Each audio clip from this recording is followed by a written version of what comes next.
નમસ્કાર મિત્રો, good morning, જય શ્રી કૃષ્ણ. સરસ નાનકડી વાતનો વિડીયો લઈને આવી છું.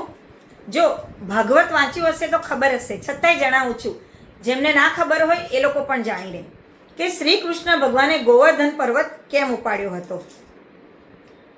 શ્રી કૃષ્ણ ગોકુળમાં રહેતા હતા. નાના હતા ત્યારે ગોકુળવાસીઓ દર વર્ષે ઇન્દ્રદેવની પૂજા કરી અને એમને વિનવે, જેથી કૃષ્ણ ભગવાનને નવાઈ લાગી. તેમણે કહ્યું, આપણો સાચો રક્ષક આપણા ભગવાન ગોવર્ધન પર્વત છે, જેના થકી આપણું પાલન પોષણ થાય છે. તેથી આપણે ગોવર્ધન પર્વતની પૂજા કરવી જોઈએ, ઇન્દ્રની નહીં. ગોકુળવાસીઓએ શ્રી કૃષ્ણની આ વાત માનીને ગોવર્ધન પર્વતની પૂજા ચાલુ કરી. ઇન્દ્રદેવને આ વાતથી ઘણો ક્રોધ આવ્યો.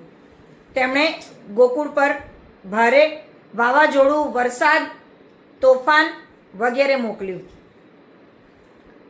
તેથી ગોકુળવાસીઓ ચિંતામાં આવી ગયા કે હવે શું કરીએ. આખું ગોકુળ પાણીમાં તળાવવા લાગ્યું. દરેક વસ્તુ તહેસ નહેસ થઈ ગઈ, દરેકનું નુકસાન ગયું.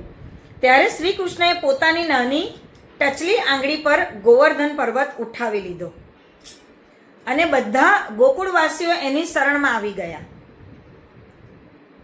અને એના નીચે સુરક્ષિત રીતે રહી શક્યા. 7 દિવસ સુધી શ્રી કૃષ્ણએ ગોવર્ધન પર્વત ટચલી છેલ્લી આંગળી પર ઉપાડ્યો હતો અને બધાને રક્ષણ આપ્યું હતું. ઇન્દ્રદેવનો અહંકાર તૂટી ગયો અને એમણે શ્રી કૃષ્ણની માફી માંગી અને ગોકુળમાં ફરીથી શાંતિ અને સુરક્ષા આવી ગઈ. નાનકડો વિડીયો સાથે મેં નાનકડી વાત જણાવી. જરૂરથી શેર અને લાઈક કરવા વિનંતી. ચેનલને સબસ્ક્રાઈબ પણ કરી દેજો. ફરીથી મળીશું. જય શ્રી કૃષ્ણ.